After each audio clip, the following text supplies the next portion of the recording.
Yakel Residence Hall, UP Diliman, 2004 or 2005. One of my friends in our dorm was using my desktop one night, rooming as usual. I'm changing into my clothes, so I open my closet, then she laughed saying, "You really fit into those clothes," mocking my height. Then she suddenly stopped laughing, looked at me weird, slammed my closet door and went back to typing like nothing happened. I asked what that's about and she wouldn't tell me.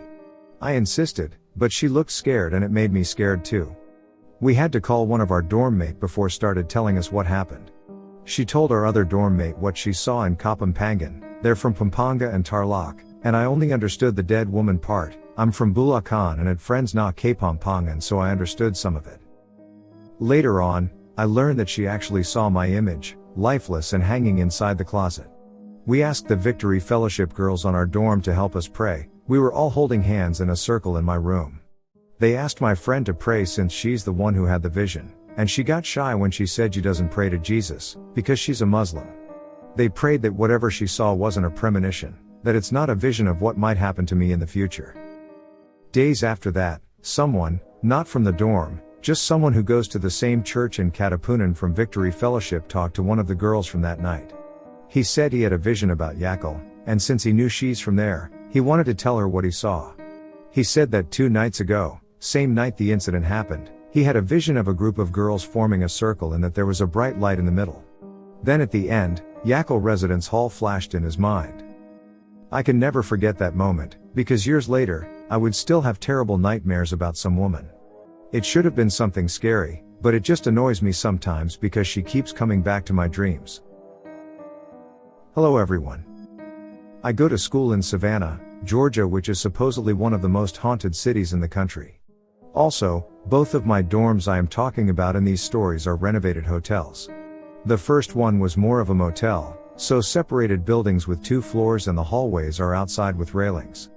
The second building has 6 floors and the hallways are also outdoors with railings.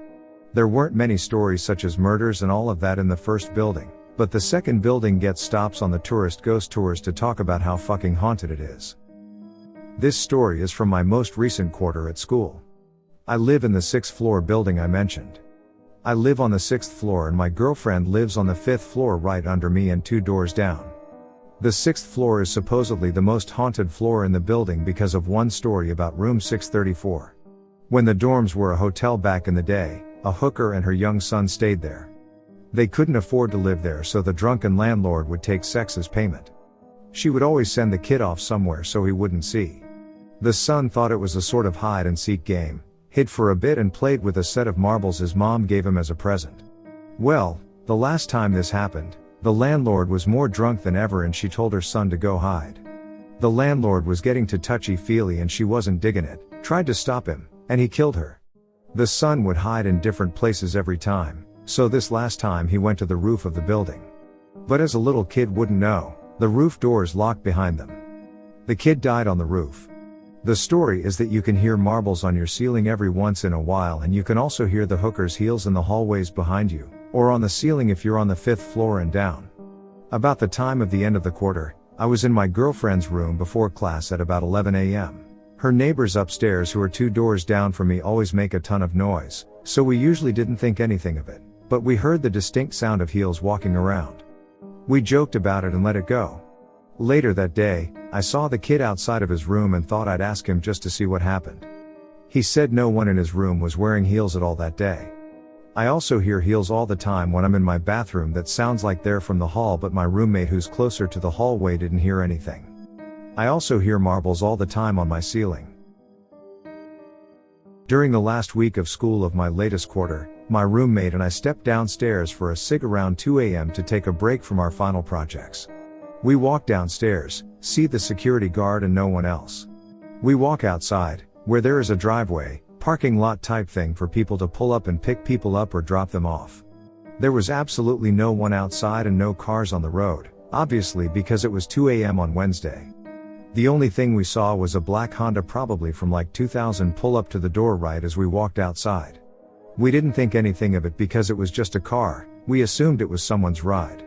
We were out there for probably 10 minutes at the most, and didn't notice anyone get out of the car, or anyone get in the car from the building. Keep in mind, It pulled up to the door right as we walked outside. We still didn't think much of it as we were walking inside. I go inside first and hit the elevator button as my roommate is standing in awe in the doorway. I was confused, and all he said was, "Get over here."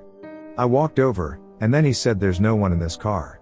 I looked in through the only semi-tinted windows, and saw the whole driver's seat, and steering wheel, and all of the other empty seats in the car, and then it drove off, by itself. My college was on a big plot of land that'd been the location of 2 mansions. The first was built as a retreat for a silver miner who had hit hard times, and eventually died.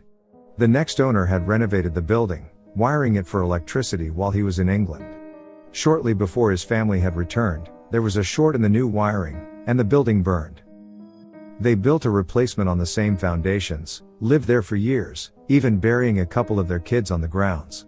Eventually the husband died and his survivors moved away, and the grounds and the mansion sat vacant until the college moved in. My roommate was fascinated with the history, and the supposed haunting.